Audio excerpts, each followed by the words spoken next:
আসসালামু আলাইকুম। আমি এখন বানাবো খুবই কম তেলে দারুণ মজার একটা আলু পরোটা। যারা আলু পরোটা পছন্দ করেন কিংবা পরোটা পছন্দ করেন একবার এইভাবে বানায় খেয়ে দেখেন। এটা তৈরি করা খুবই সোজা কিন্তু খাইতে অসাধারণ স্বাদ। এইভাবে একবার বানাইলে আমার মনে হয় না যে অন্য কোনো আলু পরোটা আপনারা খাবেন। তো আসেন দেখি শুরু করা যাক। আমি এখানে 2 কাপ ময়দা নিছি, এর সাথে আমি স্বাদ মতো একটু লবণ দিব। মানে আমরা রুটি পরোটার মতো যেরকম একটা ডো করি সেরকম একটা ডো আর খামির সেটা করে নিব।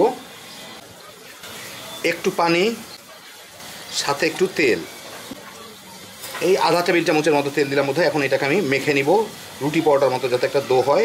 যতদূর প্রয়োজন ততদূর পানি আরও অ্যাড করব, কিন্তু একটু নরম ডো করব। এটা একদম তুলনা রুটি পরোটা থেকে বেশ একটু নরম ডো। তো ভালো মতো ময়ান দিয়ে নিলাম, বেশ একটু নরম টাইরি একটা খামির হইল। এখন আমি এটাকে একটু ঢেকে রেখে দিব 10-15 মিনিট। আমি এখানে কয়টা আলু সিদ্ধ করে নিচ্ছি, এইগুলাকে আমি একদম মিহিন করে ভর্তা করে নেব। একদম চটকায় মিহিন করে নিতে হবে, খুব মিহিন যাতে হয়, কোনো দানা হাতে তেমন না থাকে। একদম মিহিন করে ভর্তা করে নিলাম। এখন আমি এগুলোর সাথে অন্যান্য জিনিসপত্র মিশাবো। তো আলুগুলা নিয়ে নিলাম, এর সাথে আমি স্বাদ মতো লবণ দিব, একটু পেঁয়াজের পাতা কুচি কুচি করে রাখছি ওগুলা দিব। এটা ঘরে লাগানো পেঁয়াজের পাতা, 12 মাসই পাওয়া যায় ফ্রিতে। আপনারা কেউ যদি লাগাইতে চান আমার একটা ভিডিও আছে, দেখে নিতে পারেন। একটু ধনিয়া পাতার কুচি দিব স্বাদ মতো, একটু কাঁচামরিচ লাল মরিচের কুচি দিব। অল্প একটু আগে মিশায় দেখি আরও লাগবে কি না,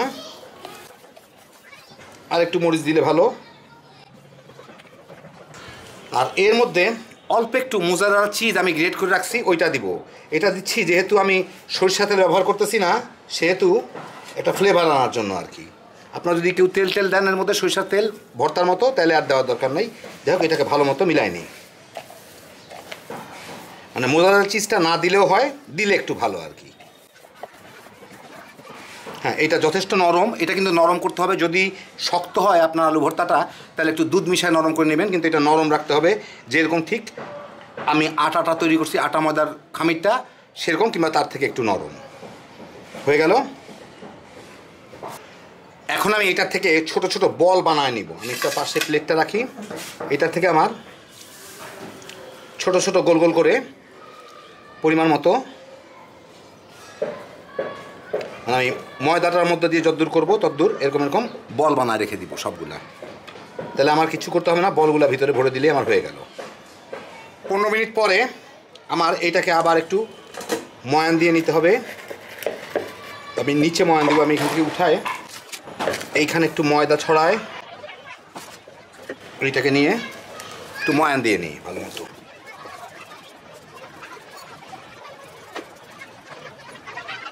নিলাম। এখন এটাকে আমি 4টা টুকরা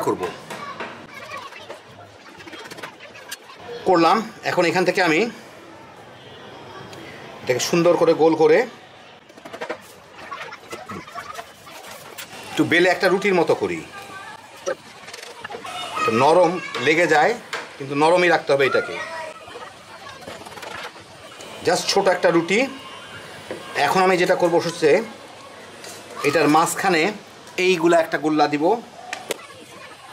দিয়ে এইটাকে পেঁচায় আমার ছোট্ট একটা ইয়ে করে নিতে হবে। এটা একটু ছোট হয়ে গেছে, আমি একটু বড় করে নিই, আর একটু আলু দিয়ে নিই। আমার মনে হচ্ছে একটু ছোট হয়ে গেছে, আলুটা ভিতরে বেশি থাকলে ভালো। নিলাম।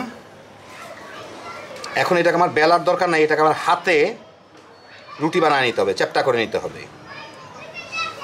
আমি একটু ময়দা নিয়ে এখানে এটাকে আস্তে চেপে চেপে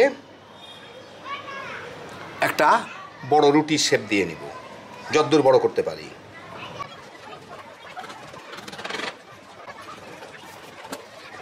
বেললে অনেক সময় এটা ফেটে যায় কিংবা মাঝখানে ফুটা হয়ে যায়। হাত দিয়ে করলে একটা মাপ থাকে, আপনি নিজেই বুঝতে পারবেন যে এখানে বেশি আলু আছে কিংবা এখানে কম আলু আছে নিচে ভিতরে।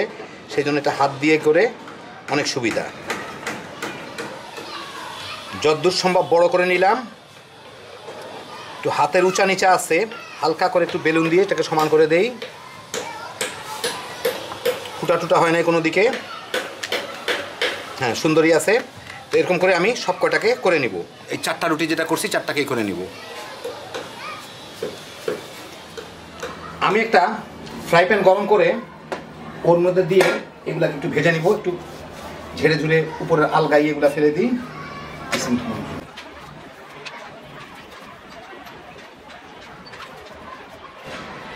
এটা বেশ কয়েকবার উল্টা পাল্টা দিতে হবে, এই যে আলগা ময়দা যেগুলো আছে সেগুলো যাতে চলে যায়। যাই হোক, ওই দিকটা একটু ভাজা হোক।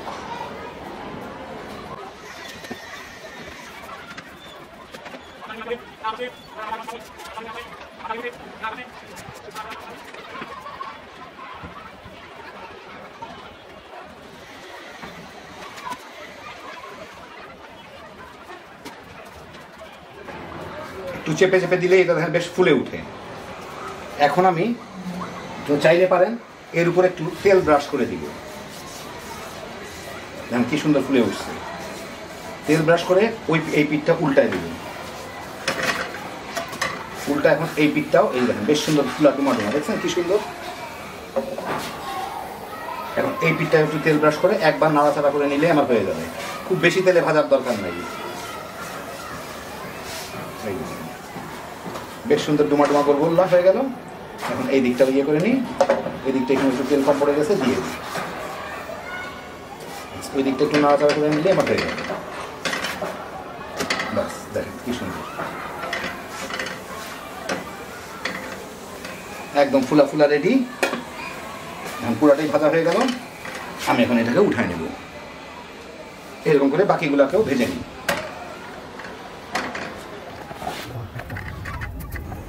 আমি এখন পাশের একটা ক্যামেরা লাগায় আপনাদের বাকি 3টা পরোটা ভাজা দেখাচ্ছি। দেখেন কত সুন্দরভাবে এটা ফুলে আর কত সুন্দর হয় প্রতিটা পরোটাই।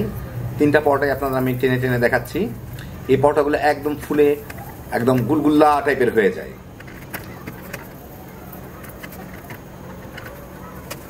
আপনারা পরপর 3টা পরোটা দেখতে পাচ্ছেন এখানে। আমি টেনে টেনে দেখাইলাম, তারপর আপনারা যেটুকু বুঝার বুঝে নেবেন।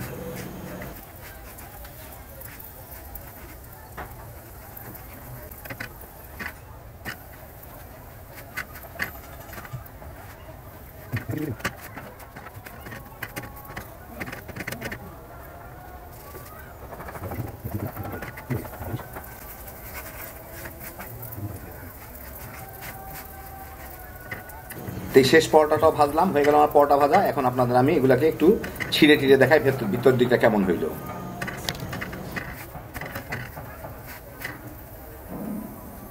এই দেখেন হয়ে গেল আমার অন্য ধরনের আলু পরোটা। খাইতে যে কি মজা, একবার না বানালে বুঝবেন না। একদম ফুলা ফুলা ভিতরটা। আমি আপনাদের এখন একটু কেটে ছিঁড়ে দেখাচ্ছি, তাইলেই বুঝতে পারবেন। একটু পাশে নিয়ে যাই, এইটা একটু ছিঁড়ি আমি এখান থেকে, তাইলেই বুঝতে পারবেন। এই যে দেখেন ভিতর দিকটা একদম আলুতে জাম। অনেক গরম, তারপর আপনারা বুঝতেই পারবেন দেখে। এর মধ্যে অনেক বেশি আলু দেওয়া হয়েছে একদম শেষ মাথা পর্যন্তই। দারুণ মজার অন্যরকমের একটা পরোটা, খুব সহজ তৈরি করা। মোজারেলা চিজ না দিলেও চলবে, ওইটা আমি দিলাম শুধুমাত্র মানে কাঁচা জিনিসের গন্ধ দূর করার জন্য। আপনারা চাইলে সরিষার তেল দিয়েও আলুটা মাখায় নিতে পারেন। হ্যাপি জোশের একটা নাস্তা, খালি বানাইবেন সকালে তামা তামা করে পোলাপান নিয়ে খায় ফেলাইতে পারবেন। আল্লাহ আপনাদের সবাইকে ভালো রাখুন, সুস্থ রাখুন, নিরাপদে রাখুন। ইনশাল্লাহ বেঁচে থাকলে আবার দেখা হবে। আল্লাহ হাফিজ।